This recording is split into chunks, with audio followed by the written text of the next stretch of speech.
Jaz pa torej predstavljam projekt Art Storage, torej gre za idejo, ki je nastala dejansko iz sejma umetnin, ki ga pripravljamo v Mariboru že 5 let, na tem sejmu sodeluje tudi Sloart, ki je danes tukaj z nami. In sicer iz te ideje je enostavno prišla ideja, da umetniki danes nimajo prostorov za skladiščenje umetnin.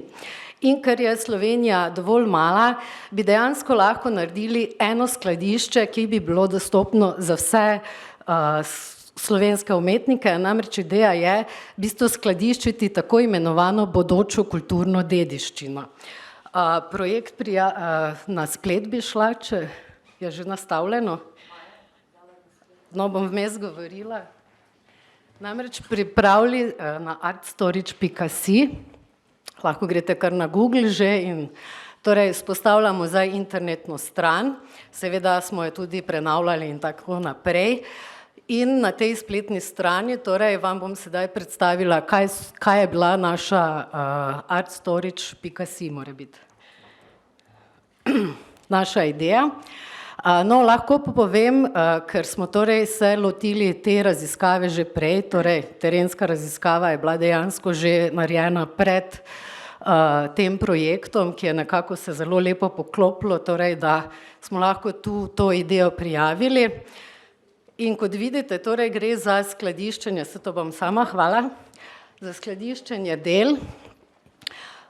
Torej, skladiščenje, arhiviranje dejansko pomeni digitalizacija, da se vsa dela tudi digitalizirajo, seveda je možna tudi prodaja, razstave, izobraževanja in seveda umetnostni sejem.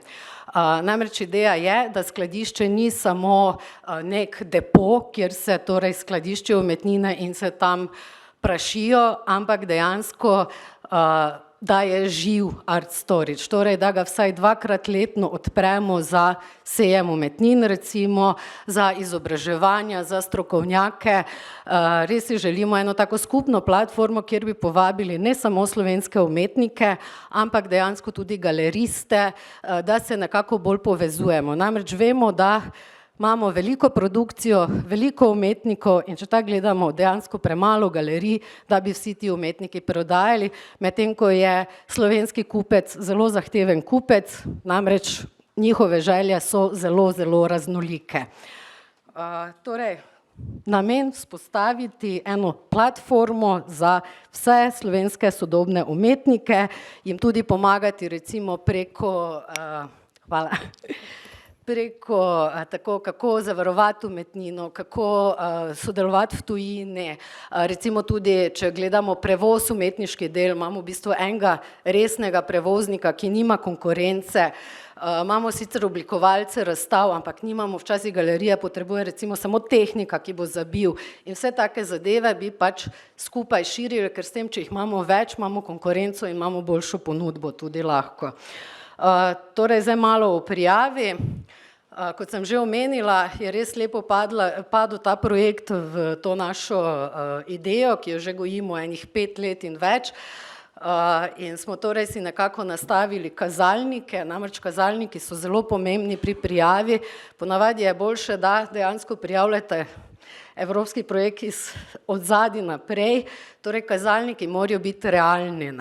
To je, kako dosežeš te kazalnike in mi smo si torej dali 6 kazalnikov, recimo, torej kot raziskava terenska, kar smo že delali sproti, poslovni načrt, ki je najpomembnejši seveda, povezovanje z gospodarstveniki, torej iskanje gospodarstvenika, ki bi bil pripravljen dati eno, bomo rekli, predvsem smo šli na to industrijsko halo.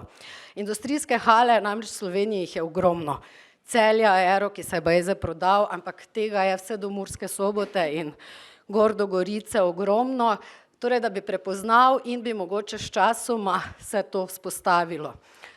Zdaj, mogoče malo skačem, no, se me lahko polke vprašate, ampak tukaj, namreč naslednji kazalnik je torej, kot sem že omenjala, diseminacija, eksploatacija in pa 6. mus, ki smo ga že naredili, tako da tu imate tudi na strani umetnostni sejem, kjer si lahko pogledate več zadev.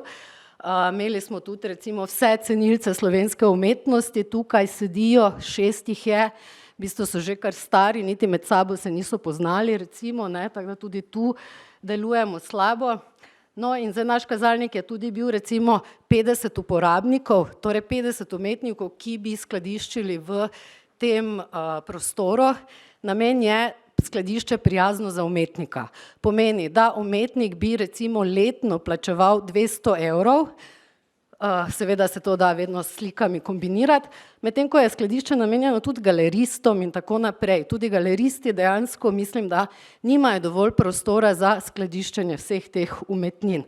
In tukaj pač imamo tudi na spletni strani, torej naš portfolio, Artis Purs, to imam, namreč v projektu smo torej trije, filozof, arhitekt in pa jaz umetnostna zgodovinarka.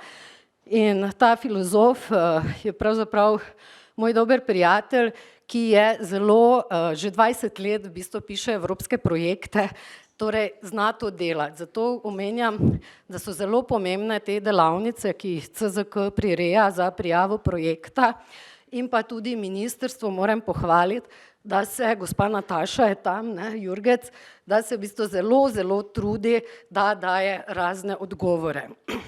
Tudi mentorje, recimo, smo pa mi zbrali pravzaprav svoje. To pa je enostavno zato, ker se je tudi naključno zgodilo, da sem jaz spoznala eno podjetje Profuturus v Mariboru, ki je dejansko, sem se že prej zmenila za to zadevo in potem se je poklopilo, torej Matej Požarnik je bolj poslal, da je lahko tu mentor in je, torej imamo mentorja, ki nam dejansko zelo dobro pripravljajo ta poslovni načrt in v glavnem smo v fazi, torej da dosegamo kazalnike zelo dobro, ker prej sem omenjala pisma podpore, ne, kako dobiti torej te uporabnike, imate torej, kot vidite, tu lahko kliknete pismo podpore in pa tudi vprašalnik in nam date podporo, seveda vas to nič ne zavezuje drugače. Torej, kaj sem še pozabila, ne vem, ampak bi rekla, da je ideja zelo pomembna, tako da vsi tisti, ki imate idejo, dajte jo prijaviti. Zdaj pa mi sami torej iščemo, ne, sicer smo našli neke gospodarstvenike, ni tega ogromno, tako da nekako skušamo, tudi jaz sem danes zato tukaj, da se mrežim, da pol mogoče uspemo prijaviti na A2, torej na startup zadevo, ali mogoče na A3, torej da gospodarstvenik v bistvu prijavlja za nas, če prav razumem. Sem povedala dovolj, ne? Tako, hvala.